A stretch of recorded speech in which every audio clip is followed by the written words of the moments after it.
ನನ್ನ ಹೆಸರು ನಾರಾಯಣ ಪವಾರ. ನಾನು ಶ್ರೀನಿವಾಸ ಅಡಗಿ ಸೇವಾಲಾಲ್ ಸಮಿತಿ ಉಪಾಧ್ಯಕ್ಷನಾಗಿ ಮಾತಾಡ್ತಾ ಇದ್ದೀನಿ. ಏನು ಹೇಳೋದಪ್ಪ ಅಂದರೆ, ನಮ್ಮ ಸಂತ ಸೇವಾಲಾಲ್ ಮಹಾರಾಜರ ಜಯಂತಿ ಉತ್ಸವ ಕಲಬುರಗಿ ಜಿಲ್ಲೆಯಲ್ಲಿ ವಿಜೃಂಭಣೆಯಿಂದ ಮಾಡ್ತಾಯಿದ್ದಾರೆ. 286ನೇ ಜಯಂತಿ ಉತ್ಸವ ನಗರೇಶ್ವರ ಸ್ಕೂಲಿಂದ ಮೆರವಣಿಗೆ ಮುಖಾಂತರ ಇಲ್ಲಿ ನಮ್ಮ ಏನಂತಾರೆ ರಂಗಮಂದಿರಕ್ಕೆ ಬರ್ತಾಯಿದೆ. ಭಾಳ ಭವ್ಯವಾಗಿ ಮೆರವಣಿಗೆ ಬರ್ತಾಯಿದೆ. ನಮ್ಮ ಸಮಾಜ ಸಂಸ್ಕೃತಿ ಎಲ್ಲ ಕಲಾ ಮುಗಿಸ್ಕೊಂಡು ಈ ಕಡೆ ಬರ್ತಾಯಿದೆ. ತಾವೆಲ್ಲರೂ ಭಾಗವಹಿಸಬೇಕು. ಈ ಸಮಿತಿಯ ಅಧ್ಯಕ್ಷನಾಗಿ ಸೈನಿಕ ರಾಠೋಡ್ ಅವರು, ಹಾಗೆ ಗೌರವ ಅಧ್ಯಕ್ಷನಾಗಿ ರೇವಣಗಿ ಬೆಳಂಬಿ ಅವರು ಬರ್ತಾ ಇದ್ದಾರೆ. 15ನೇ ತಾರೀಕು ಎಲ್ಲರೂ ಬರಬೇಕಂತ ನಮ್ಮಲ್ಲಿ ನನ್ನ ಹೆಸರು ಸಂತೋಷ್ ಆಡೆ, ಸೇವಾಲಾಲ್ ಜಯಂತ್ಯೋತ್ಸವ ಸಮಿತಿಯ ಜಿಲ್ಲಾ ಉಪಾಧ್ಯಕ್ಷ.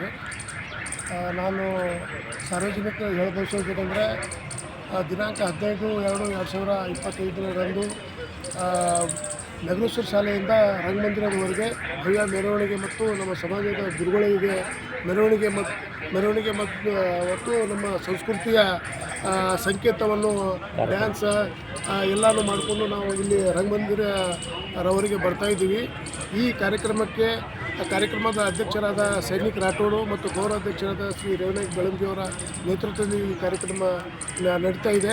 ಈ ಕಾರ್ಯಕ್ರಮದಲ್ಲಿ ಯುವಕರು, ಮಹಿಳೆಯರು, ವಿದ್ಯಾರ್ಥಿಯರು ಮತ್ತು ನಮ್ಮ ಸಮಾಜದ ಹಿರಿಯ ಮುಖಂಡರು ಎಲ್ಲರೂ ಬಂದು ಈ ಕಾರ್ಯಕ್ರಮವನ್ನು ಯಶಸ್ವಿಗೊಳಿಸಬೇಕಂತ ನಾನು ಕೇಳ್ಬೋದು. 286ನೇ ಸೇವಾಲಾಲ್ ಜಯಂತ್ಯೋತ್ಸವ ಸಮಿತಿ ಏನು ವಿಜೃಂಭಣೆಯಾಗಿ ಫೆಬ್ರವರಿ 15ರಂದು ನಾವು ಇಲ್ಲಿ ಸೆಲೆಬ್ರೇಟ್ ಮಾಡ್ತಾಯಿದ್ದೀವಿ. ಗುಲ್ಬರ್ಗದಲ್ಲಿ ನಮ್ಮ ಗೌರವಾಧ್ಯಕ್ಷ ಆದ ರೇವಣಗಿ ಬೆಳಂಬಿ ಅವರು ಹಾಗೂ ಯುವ ನಾಯಕ ಸೈನಿಕ ರಾಠೋಡ್ ಅವರ ನೇತೃತ್ವದಲ್ಲಿ ನಗರೇಶ್ವರ ಸ್ಕೂಲಿಂದ ರಂಗಮಂದಿರವರೆಗೆ ಒಂದು ದೊಡ್ಡ ಭವ್ಯ 10,000 ಜನ ಕೂಡಿಕೊಂಡು ಒಂದು ಮೆರವಣಿಗೆಯನ್ನು ನಾವು ಮಾಡ್ತಾಯಿದ್ದೇವೆ. ಹಾಗಾಗಿ ಸೇವಾಲಾಲ್ ಜಯಂತಿಯನ್ನು ಎಲ್ಲರೂ ಬಂದು ಸಕ್ಸಸ್ ಮಾಡಬೇಕು. ಹಾಗೂ ಎಲ್ಲರಿಗೂ ಸೇವಾಲಾಲ್ ಜಯಂತಿಯ ಶುಭಾಶಯಗಳು. ಎಲ್ಲರೂ ಬಂದು ಶಾಂತವಾಗಿ ಆನಂದವಾಗಿ ಎಲ್ಲರೂ ನಮ್ಮ ಗುರುಗಳನ್ನು ಮರೆಸಬೇಕು. ಧನ್ಯವಾದಗಳು. ನಮಸ್ಕಾರ. ನನ್ನ ಹೆಸರು ಚಂದ್ರಶೇಖರ್ ರಾಠೋಡ್, ಶ್ರೀ ಸಂತ ಸೇವಾಲಾಲ್ 286ನೇ ಜಯಂತ್ಯೋತ್ಸವ ಸಮಿತಿಯ ಉಪಾಧ್ಯಕ್ಷ. ನಾನು ಶ್ರೀನಿವಾಸ ಅರಡಗಿ.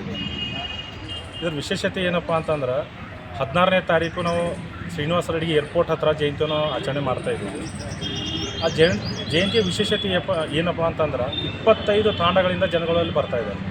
ಮೆರವಣಿಗೆ ಮಾಡ್ಕೊತ ಗುರುಗಳನ್ನು ಅಲ್ಲಿಂದ ಮೆರವಣಿಗೆ ಮುಖಾಂತರ ತರೋದು, ಪೂಜೆ ಪುನಸ್ಕಾರ, ಊಟದ ವ್ಯವಸ್ಥೆ, ಶಾಂತತೆ ಕಾಪಾಡಿಕೊಂಡು ನಮ್ಮ ರಾಜಕಾರಣಿಯ ಧುರೀಣಗಳಾದಂಥ ಅವರೆಲ್ಲ ಬರ್ತಾಯಿದ್ದಾರೆ. ಒಂದು ಭವ್ಯವಾದ ಜಯಂತಿಯನ್ನು ನಾವು ಜನರನ್ನು ನೋಡೋಕ್ಕೂ ಅವತ್ತಿನ ದಿನ ಒಂದು ಸ್ಮರಣೀಯವಾಗಿ ನಾವು ಮಾಡ್ತಾಯಿದ್ದೀವಿ. ಇನ್ನೊಂದಾಗಿ ಅಲ್ಲಿ ನಮ್ಮ ಸಮಾಜದ ಪ್ರತಿಭಾವಂತ ವಿದ್ಯಾರ್ಥಿಗಳು ಕೆಲವೊಂದು ಬೇರೆ ಬೇರೆ ಎಕ್ಸಾಮಲ್ಲಿ ತುಂಬ 80-90% ತೊಗೊಂಡು ಏನು ಬಂದಿದ್ದಾರೆ, ಅವರನ್ನು ಸನ್ಮಾನ ಮಾಡಿ ಬೇರೆಯವರಿಗೆ ಪ್ರೇರಣೆ ಆಗೋಕ್ಕೋಸ್ಕರ ನಾವು ಅವ್ರನ್ನ ಬಂದು ಸನ್ಮಾನ ಮಾಡಿ ಆವತ್ತೊಂದು ದಿನ ವಿಶೇಷ ಬರಿತಾ ಇದ್ದೀವಿ. ಇನ್ನೊಂದು, ನಮ್ಮ ಸಮಾಜದಿಂದ ಕಷ್ಟದಿಂದ ಓದಿ ಬಡತನದಿಂದ ಬಂದವರು ಕೆಲವೊಂದು ವಿದ್ಯಾರ್ಥಿಗಳಿಗೆ ಕೆಲವೊಂದು ದೊಡ್ಡ ಆಫೀಸರ್ ಆಗಿದ್ದಾರೆ, ಅವ್ರನ್ನೂ ಕೂಡ ನಾವು ಸನ್ಮಾನ ಮಾಡ್ತಾಯಿದ್ದೀವಿ. ಅದರ ವಿಶೇಷತೆ. ಹಾಗೂ 7ರಿಂದ 8,000 ಜನರ ಊಟದ ವ್ಯವಸ್ಥೆಯಲ್ಲಿ ಇರುತ್ತದೆ. ಅಲ್ಲಿ 7ರಿಂದ 8,000 ಜನ ಕೂಡಂಥ ಟೆಂಟ್ ಮಂಟಪಗಳು ನಾವು ವ್ಯವಸ್ಥೆ ಮಾಡಿದ್ದೀವಿ. ನೀರಿನ ವ್ಯವಸ್ಥೆ ಅಲ್ಲಿ ಇರುತ್ತೆ ಎಲ್ಲರಿಗೆ. ಹಾಗೂ ಶಾಂತತೆಯಿಂದ ಬರಬೇಕು, ಮೆರವಣಿಗೆಯನ್ನು ಮಾಡಬೇಕು, ತುಂಬ ಭವ್ಯವಾಗಿ ಆಗುತ್ತೆ. ಎಲ್ಲ ಜಯಂತಿಯಲ್ಲಿ ನಮ್ಮದೊಂದು ವಿಶೇಷತೆ ಅಂತ ನಾನು ಹೇಳ್ಕೊಕ್ಕೆ ಇಷ್ಟಪಡ್ತೇನೆ. ಎಲ್ಲರೂ ಬಂದು ನೋಡಿ ಆನಂದಿಸಬೇಕು, ಊಟದ ಸವಿಬೇಕು. ಎಲ್ಲರೂ ಬಂದು ಎಲ್ಲರೂ ಒಂದು ವಿಜೃಂಭಣೆಯಾಗಿ ಸಕ್ಸಸ್ ಆಗಿ ಮಾಡ್ಬೇಕಂತೇಳಿ ಎಲ್ಲರೂ ಕೇಳ್ಕೊತೀನಿ. ಅಗೇನ್ ನಾನು 16ನೇ ತಾರೀಕು ಮರಿಬಾರ್ದು. ಯಾರು ಏರ್ಪೋರ್ಟ್ ಹತ್ರ ಶ್ರೀನಿವಾಸ ಅರಡಗಿ ಮೇನ್ ರೋಡ್ ಹತ್ರ ನಾವು ಜಯಂತಿ ಮಾಡ್ತೇವೆ. ಎಲ್ಲರೂ ಬಂದು ಸಕ್ಸಸ್ ಆಗಿ ಮಾಡಬೇಕು. ಧನ್ಯವಾದಗಳು.